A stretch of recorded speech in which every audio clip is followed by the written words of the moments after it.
Building the United States' first transcontinental railroad was a massive achievement that forever changed the country's economic and geographic landscape. Known as the March of the Rails, it was one of the most far-reaching and challenging endeavors in U.S. engineering history and territorial expansion. A transcontinental railroad had been discussed since the early 19th century, but only came to fruition during President Abraham Lincoln's administration in the midst of the American Civil War. Congress passed the Pacific Railway Act in 1862, authorizing the Union Pacific Railroad to lay the track from the east, while the Central Pacific Railroad would start from the west. Work began in 1863, with laborers facing tremendous challenges. The varied topography, including deserts, mountains, and rivers, plus the extreme weather conditions, made construction difficult and hazardous. Workers faced food shortages, Native American raids, and brutal working conditions. There was intense and well-documented rivalry between the Union Pacific Railroad and the Central Pacific Railroad when building the first transcontinental railroad. Both companies had United States government contracts to build the railroad from opposite directions. It meant that they would be meeting at some point in the American West. The contest to see who would arrive first and lay claim to more territory was fierce. Both companies shared conflicting commercial and financial interests. Whereas Union Pacific had strong ties to interests in the East, such as investors in New York and congressional politicians, Central Pacific was primarily supported by investors and business interests in California. The ethnic breakdown of the workforces also fueled the rivalry. Union Pacific mainly hired Irish immigrants and former Civil War soldiers, while Central Pacific mainly employed Chinese workers, most of whom had immigrated to the United States in search of work. The American West's varied topography and climate posed unique challenges for each company. Union Pacific dealt with barren lands, deserts, and Native American attacks, while Central Pacific tackled the difficult task of building tracks through the Sierra Nevada mountains. Both companies struggled for the labor, materials, and resources to build the railroad. This led to increased wages and higher prices for supplies, which in turn increased construction costs for both companies. Building the first transcontinental railroad in the United States required many notable individuals, whose contributions were key to its success. Known as the father of the transcontinental railroad idea, Theodore Judah was a civil engineer and visionary who spearheaded efforts to persuade the government and investors of the railroad's viability and significance. As the chief engineer of the Union Pacific Railroad, Grenville Dodge had a major role in overseeing the construction of the railroad from the east.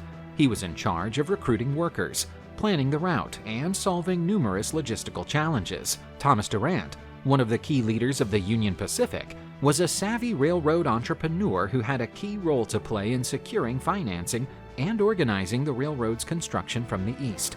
The Central Pacific Railroad counted on the support and financing of a group of preeminent businessmen known as the Big Four: Leland Stanford, Collis Huntington, Charles Crocker, and Mark Hopkins.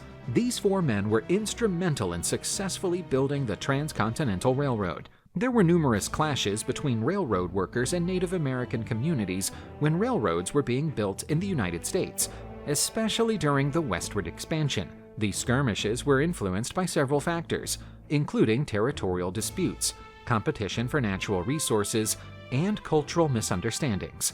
Rolling railroad expansion often involved acquiring indigenous lands for the construction of tracks and related facilities. This was met with disputes over the loss of territory and the violation of pre-existing treaties between the U.S. government and indigenous nations. Oftentimes, indigenous communities opposed the presence of railroads on their lands. This could be expressed in direct attacks against workers, railroad sabotage, or attempts to bargain for protection of their territorial interests. The U.S. government frequently intervened to protect the interests of the railroad companies, sending military troops to suppress indigenous resistance. Woof. These interventions often consisted of violent confrontations and the enforcement of punitive measures against indigenous communities. The coming together of both railroads at Promontory Summit, Utah on May 10, 1869 was a milestone event for building the United States' first transcontinental railroad. This event signified the physical conclusion of the Transcontinental Railroad, uniting the country from coast to coast and providing connectivity and transportation throughout the American territory. The last Golden Spike ceremony brought this special occasion to a climax. During the last Golden Spike ceremony, a final stretch of rail was laid in place to join the last stretches of the Union Pacific Railroad and the Central Pacific Railroad. This final rail was made of gold, silver, and other precious metals, epitomizing the economic and historical importance of finishing the Transcontinental Railroad. It was also a symbolic gesture to celebrate the hard work, resourcefulness, and spirit of cooperation that made this monumental project possible. The ceremony drew a large crowd, including railroad workers, businessmen, politicians, and other dignitaries. Several speeches were delivered, fireworks were set off, and a locomotive from each railroad pulled close to each other, symbolizing the union of both parts of the country. The final nail was pounded into the golden rail at the climax of the ceremony, marking the official completion of the Transcontinental Railroad. Completing the Transcontinental Railroad had a deep impact on American history, fostering national integration, economic development, and westward expansion. The last Golden Spike ceremony is burned into our collective memory as a moment of national pride and fulfillment.